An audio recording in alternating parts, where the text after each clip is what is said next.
Gente querida, hoje a gente vai meditar num texto bastante conhecido.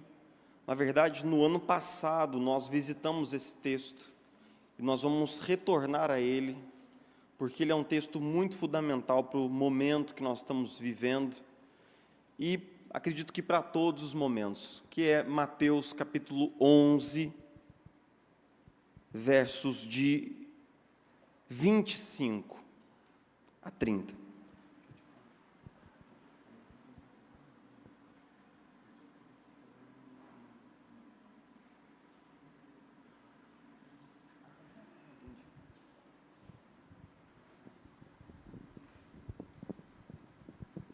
Mateus 11, de 25 em diante.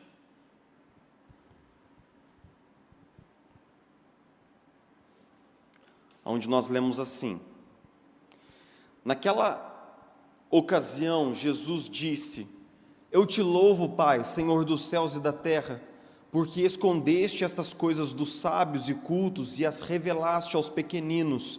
Sim, Pai, pois assim foi do teu agrado. Todas as coisas me foram entregues por meu Pai. Ninguém conhece o Filho a não ser o Pai, e ninguém conhece o Pai a não ser o Filho e aqueles a quem o Filho o quiser revelar. Venham a mim todos os que estão cansados e sobrecarregados, e eu lhes darei descanso.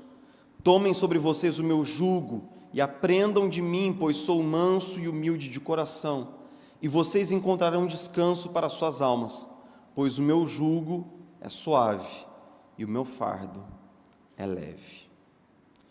Antes da gente iniciar nosso período de meditação, de reflexão na palavra, eu gostaria que você pudesse mentalizar, visualizar alguma coisa que tem sido para você alguma coisa pesada e cansativa.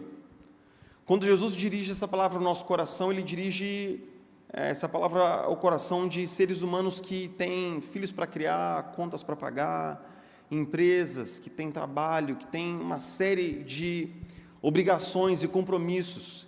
Então, gostaria que você pudesse mentalizar, e eu gostaria que você pudesse fechar seus olhos, e que a gente pudesse orar, mais uma vez, dizendo: Senhor, nós estamos aqui, juntados como comunidade, reunidos debaixo da autoridade da Tua Palavra, e nós reconhecemos em nós, Senhor Jesus, muitas áreas de preocupação, de cansaço, de exaustão até. E nós queremos hoje pedir que o Teu Espírito possa tornar vivo esse convite, de novo ao nosso coração. Não importa quantas vezes nós o tenhamos ouvido, não importa quantas vezes nós tenhamos retornado a esse texto, mas, Senhor, nos lembra de que o Teu convite permanece de pé, de que a Tua mão permanece estendida em nossa direção, nos convidando para acessar esse lugar de descanso e de refrigério. Nos ajuda a entender, Senhor Jesus, que lugar é esse, e sobretudo nos ajuda a entrar nesse lugar de descanso, como disse o Teu profeta do passado, por meio da fé. Nós oramos em nome de Jesus. Amém. Amém.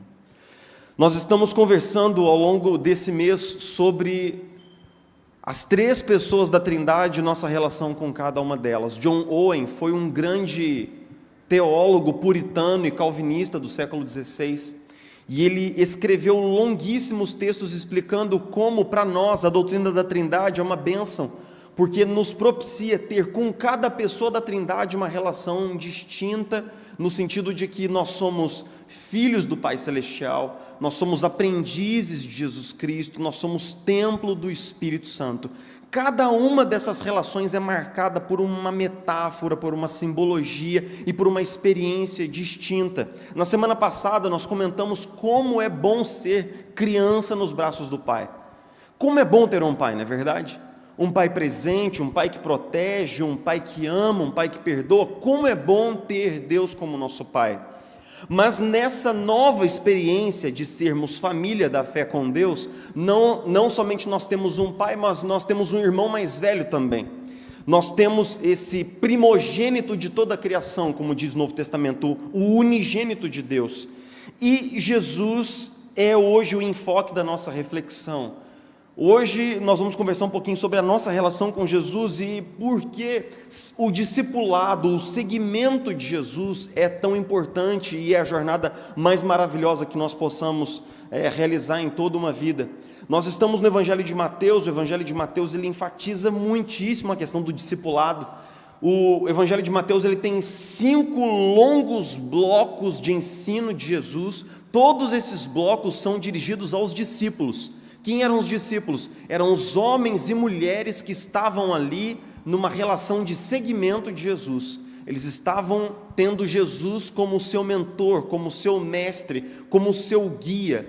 E então, nessa relação de seguimento de Jesus, nós começamos no capítulo 10º, que é o capítulo da missão em Mateus, a entender que o ministério de Jesus está entrando num novo momento. Ele começa a enviar discípulos para que esses discípulos preguem nas cidades aonde ele depois vai passar visitando essas cidades.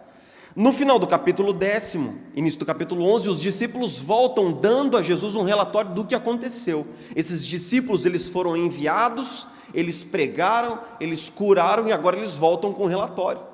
E eles voltam com um relatório dizendo que muitos milagres foram feitos, demônios foram expulsos, mas que em muitas cidades as pessoas não atenderam à chamada do Evangelho. Elas não creram no Evangelho, elas não creram na anunciação daqueles discípulos.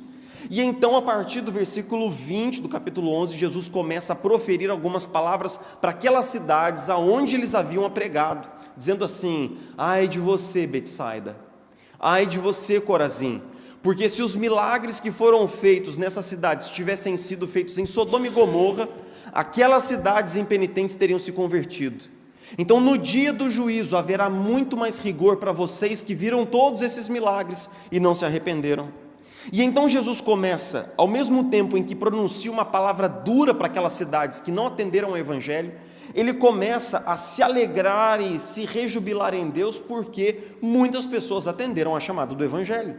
Então ele diz assim: Senhor, eu te louvo, Deus dos céus e da terra, porque foi do seu agrado revelar essas coisas aos pequeninos, foi do seu agrado mostrar a verdade do reino a esses pequeninos. Quando Jesus está citando os pequeninos, provavelmente ele está pensando nos pobres, nos marginalizados, em todas as pessoas analfabetas que atenderam a pregação apostólica daqueles que foram enviados por Jesus. E aí então Jesus faz uma declaração muito interessante. Ele fala assim que todos aqueles que vêm até ele foram enviados pelo Pai, porque ninguém conhece o Filho a não ser o Pai, e ninguém conhece o Pai a não ser o Filho, e aquele a quem o Filho revela o Pai.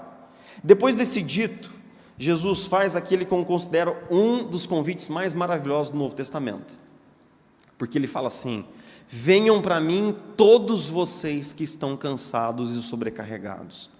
As duas palavras aqui no grego, elas são duas palavras que cansado significa exausto. É quando nós estamos cansados fisicamente, cansados emocionalmente, cansados espiritualmente, estamos cansados no coração. A gente sabe que tem um cansaço que alcança a gente em certa altura da vida, que dormir não resolve, e que as férias também não resolvem, aquele cansaço profundo da alma. E quando ele usa a palavra sobrecarregado, ele está fazendo menção a uma palavra que significava a uma besta de carga com uma grande carga sobre as suas costas. Imagine um cavalo levando um peso sobre ele muito maior do que ele poderia aguentar. Esse é o sentido do termo sobrecarregado. Então Jesus dirige uma palavra para aquelas pessoas que estavam cansadas e sobrecarregadas. E quem eram essas pessoas no tempo de Jesus? Quem estava cansado e sobrecarregado no tempo de Jesus? Havia muitos motivos para se andar cansado e sobrecarregado no tempo de Jesus. Os judeus, eles tinham perdido a sua soberania nacional, eles estavam vivendo debaixo do domínio romano, eles tinham que pagar uma taxa altíssima de impostos, eles viviam e conviviam com a violência rotineira e cotidiana, porque os soldados romanos, eles oprimiam as famílias, e toda suspeição de revolta era abafada com violência e derramamento de sangue. Então eles conviviam com pobreza, eles conviviam com doenças, a maior parte da população era analfabeta, não tinha nenhum recurso, nenhum acesso, nem a leitura das escrituras. Então essas pessoas, elas viviam num quadro de grande pobreza física, grande pobreza financeira, num quadro de grande pobreza espiritual, porque muitos deles não tinham acesso direto à palavra de Deus e muitos deles conviviam diariamente com a dominação romana, com a exploração romana e com a violência.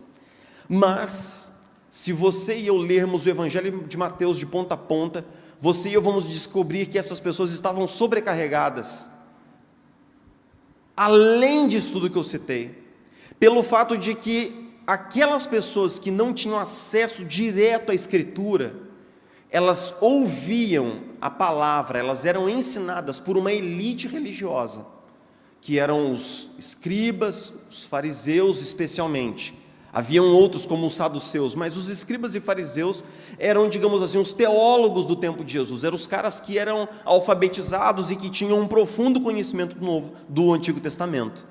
E como esses teólogos apresentavam a figura de Deus para essas pessoas?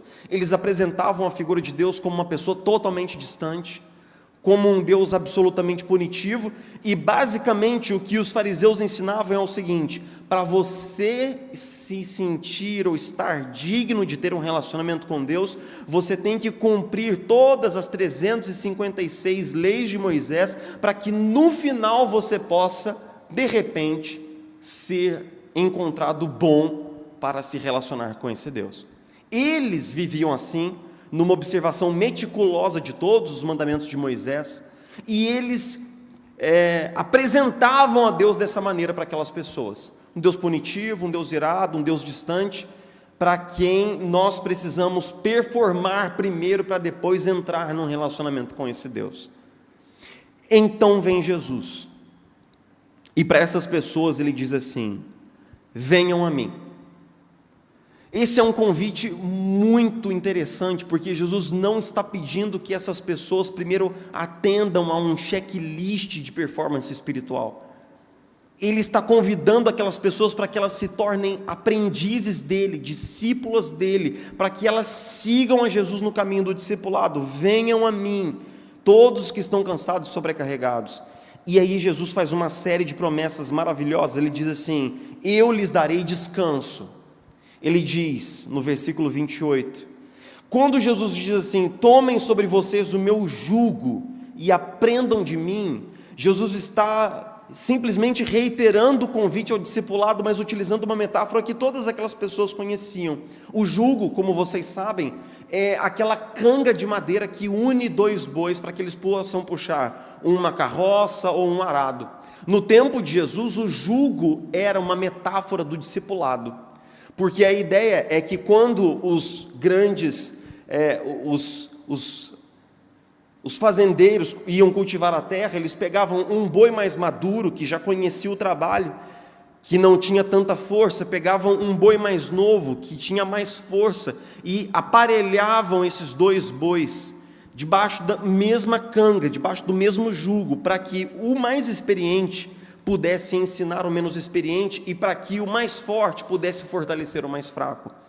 Então os mestres e os rabinos pegaram essa metáfora para significar a relação que eles deveriam ter com seus discípulos, ou seja, o discipulado é entrar na mesma canga que o mestre, é olhar para as mesmas coisas, é caminhar no mesmo caminho, é virar nas mesmas esquinas, é estar jungido, unido, é estar anelado ao mestre no mesmo caminho. Então Jesus está dizendo assim: venham para mim, eu darei descanso a vocês. E como Jesus vai dar descanso? Se colocando ao nosso lado nos caminhos da vida e nos ensinando a trilhar os caminhos da vida junto com Ele. É engraçado que a proposta de Jesus é que nós possamos entrar num relacionamento de aprendizado e dependência com Ele, para que nós possamos experimentar descanso, e isso realmente acrescenta descanso. Se você e eu estamos caminhando pelas rotas da vida, pelos caminhos da vida, e todas as decisões que nós temos que tomar, na criação dos filhos, no negócio, na gestão do dinheiro, todas essas decisões são apenas minhas, então o mundo jaz sobre as minhas costas. Se eu erro 1 milímetro para lá, 1 milímetro para cá, eu posso vir a arruinar o meu casamento, eu posso vir a destruir a minha família, eu posso destruir a minha carreira, e eu sinto como se o peso do mundo realmente fosse posto sobre mim. E muitos de nós estamos levando esse peso diariamente, em parte porque nós entendemos o convite de Jesus, mas nós não entendemos as implicações profundas do que significa ser discípulo de Jesus. Ser discípulo de Jesus não significa apenas reproduzir a ética da vida de Jesus, não apenas fazer as coisas certas, do jeito certo, mas significa ter um relacionamento com Jesus de tal maneira que nós estejamos municiados da sua presença, da sua sabedoria nas esquinas mais difíceis da vida. Sabe por quê? Porque as coisas difíceis da vida não são as decisões entre o certo e o errado. Nós sabemos o que é certo, nós sabemos o que é errado. Mas quando eu e você estamos diante de decisões que não são necessariamente duas decisões entre certo e errado, como por exemplo, você está lá no seu trabalho, você tem o seu emprego, você tem sua carreira, e alguém faz uma proposta de trabalho para que você possa mudar de cidade, talvez até mudar de país.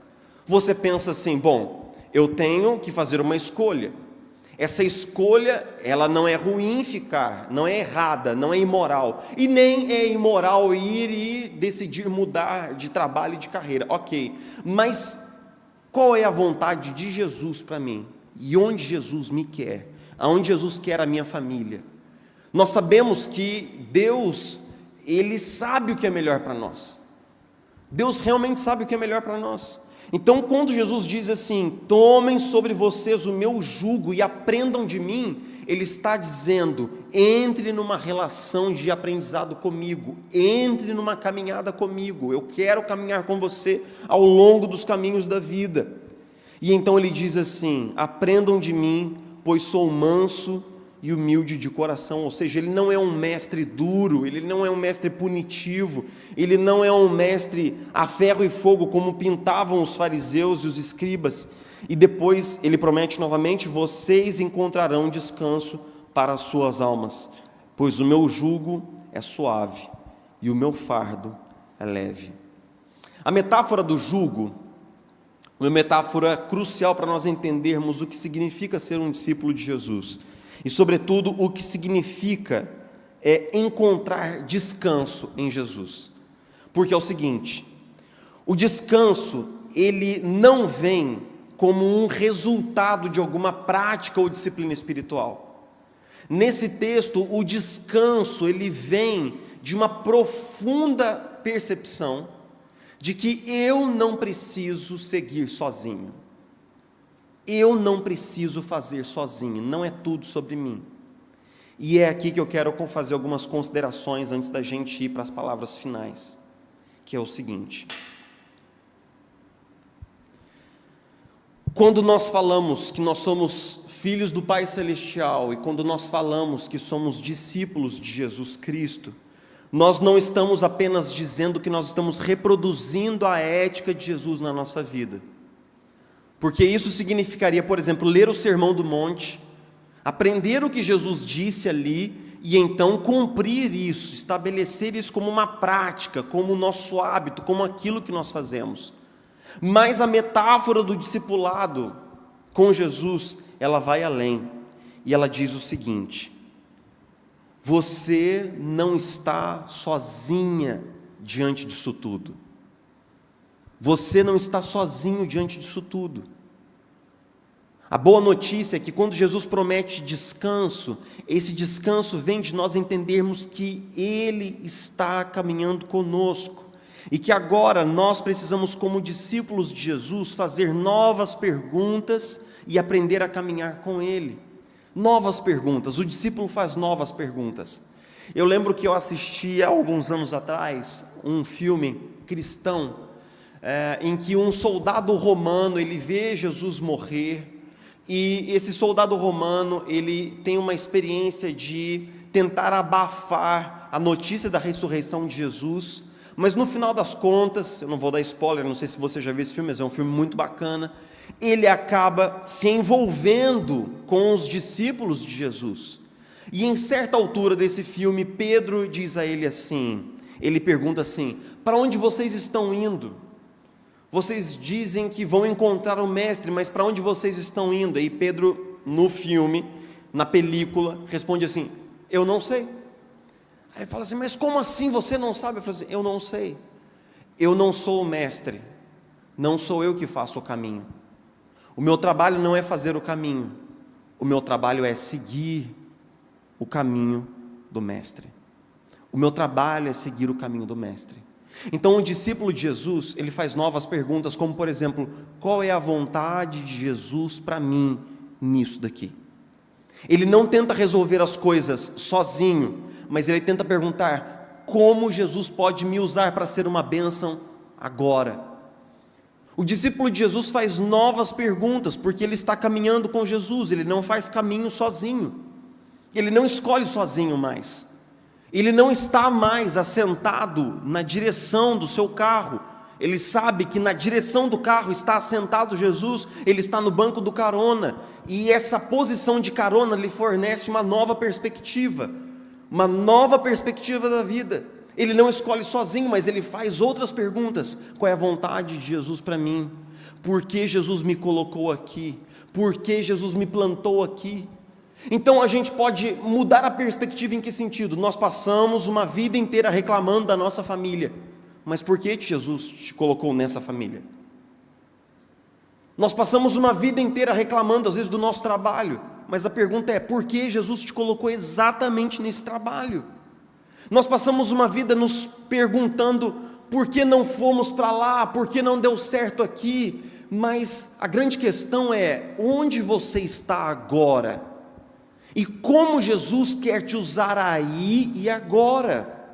Porque quando nós fazemos essa pergunta, essa revolução copernicana acontece na minha cabeça e eu começo a me lembrar de que eu sou discípulo, eu não faço o meu próprio caminho, eu não faço a minha própria jornada, eu sigo um caminho que é feito para mim. O autor de Hebreus, escrevendo aos Hebreus capítulo 12, diz assim, portanto, visto que estamos rodeados de tão grande nuvem de testemunhas, corramos com perseverança a carreira que nos foi proposta. Ele está dizendo que essa carreira da fé não é uma carreira na qual eu estou no controle do trajeto, não é.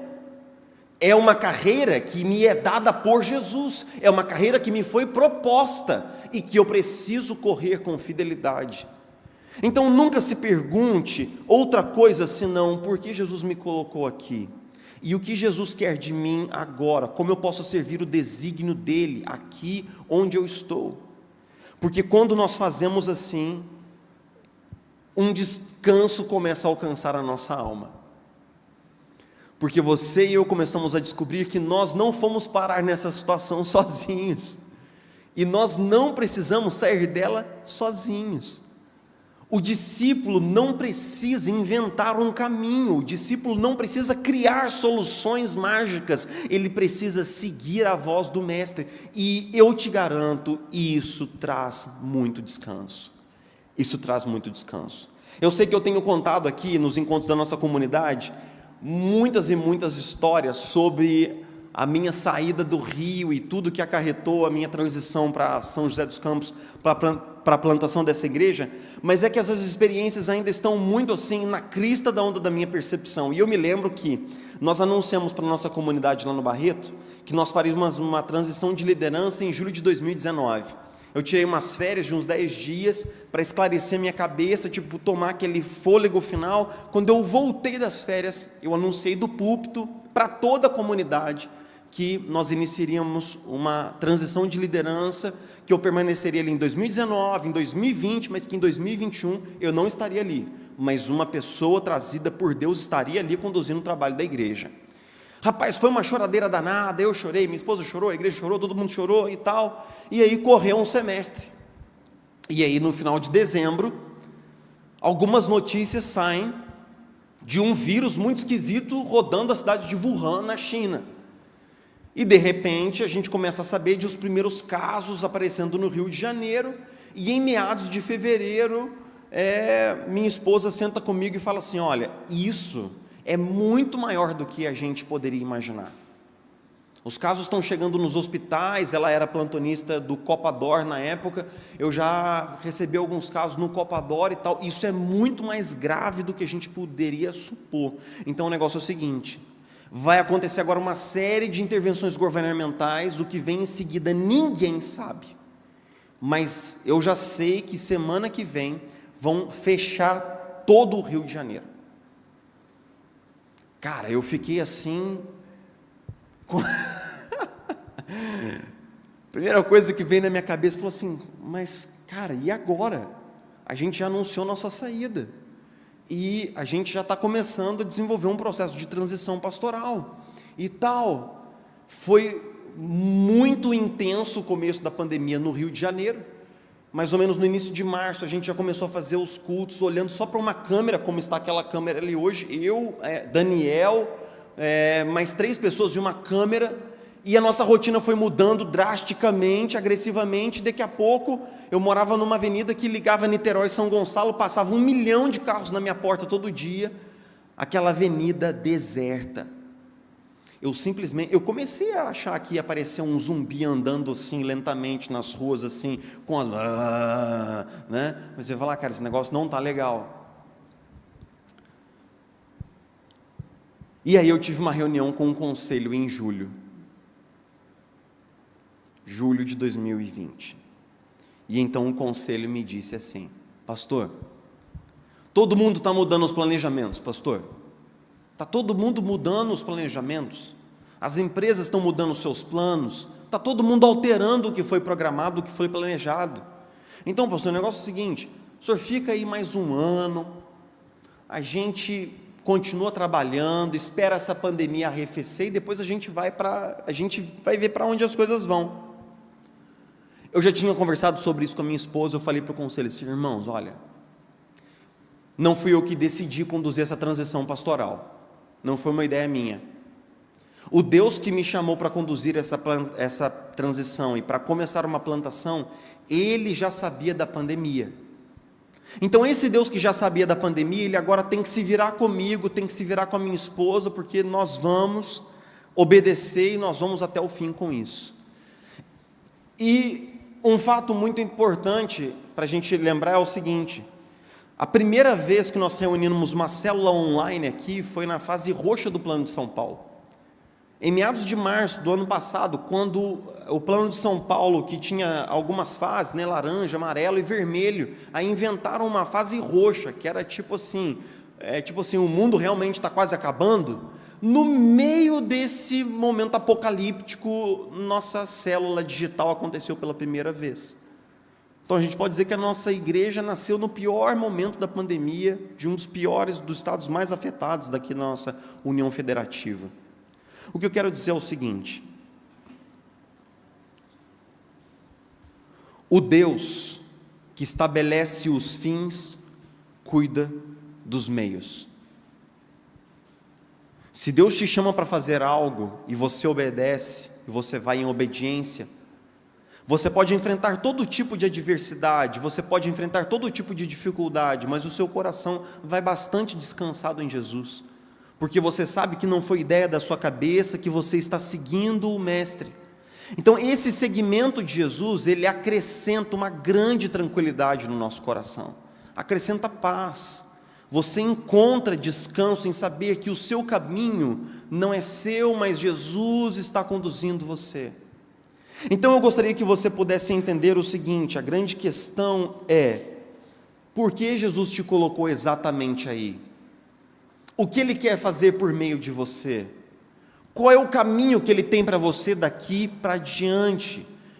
Como Ele está encaminhando você para que você seja útil nas mãos dEle como aprendiz do reino? Então o discípulo de Jesus, ele experimenta 2 coisas, ele experimenta uma obediência, que ao mesmo tempo faz dele um impulsionador do reino de Deus, alguém que está avançando e alargando as tendas do reino de Deus, mas sem nenhum tipo de sobrecarga, sem nenhum tipo de combustão emocional. Você experimenta descanso, você experimenta renovo. Eu me lembro que quando eu compartilhei com os meus amigos o que nós estávamos fazendo, nós estávamos indo para uma cidade na qual a gente não conhecia ninguém para iniciar uma plantação, alguns deles chegaram a me implorar para que eu não fizesse aquilo, e acharam que eu estava assim surtando por causa da pandemia. Você tem que ser medicado, você tem que tomar um remédio aí, porque você não está bem não. Eu falei, não cara, eu estou super bem, tanto é que eu estou com o coração em paz, eu estou super descansado, vai dar tudo certo. Vai dar tudo certo, porque não é ideia minha, não foi eu inventei isso da minha cabeça. Mas e como é que vão ser as coisas? Eu não sei. Onde você vai trabalhar? E como é que vai ser a sua esposa? Eu não sei. E onde vocês vão morar? Eu não sei. Eu falava para as pessoas, naturalmente, eu não sei. Minha família sentou comigo e fez um longo checklist de perguntas. Eu respondi, eu não sei, para 99% delas. Eu não sei. Mas como você não sabe? Eu simplesmente não sei. Mas Deus falou para mim que à medida em que eu for caminhando, Ele vai me dando novas instruções. Eu vou avançando 1 metro, Ele me mostra o próximo metro. Ele quer que eu confie não no plano, Ele quer que eu confie nele. Então eu quero te desafiar a experimentar. Jesus disse: venham a mim todos vocês que estão andando sozinhos, que estão solitários e que porque estão solitários estão sobrecarregados e cansados. Venham a mim e eu lhes darei descanso. Entre debaixo do meu jugo, caminhe comigo, caminhe lado a lado comigo, e você experimentará descanso na minha presença. E é sobre isso que eu quero orar com você hoje à noite, pedindo para que você possa discernir o que significa ser discípulo de Jesus e segui-lo, mas sobretudo para que você possa encontrar nele descanso e coragem, porque o Deus que determina os fins, Ele mesmo cuida dos meios. O Deus que nos chama é o Deus que nos capacita, e Jesus que faz o caminho, Ele mesmo diz para nós: eu sou o caminho, a verdade e a vida.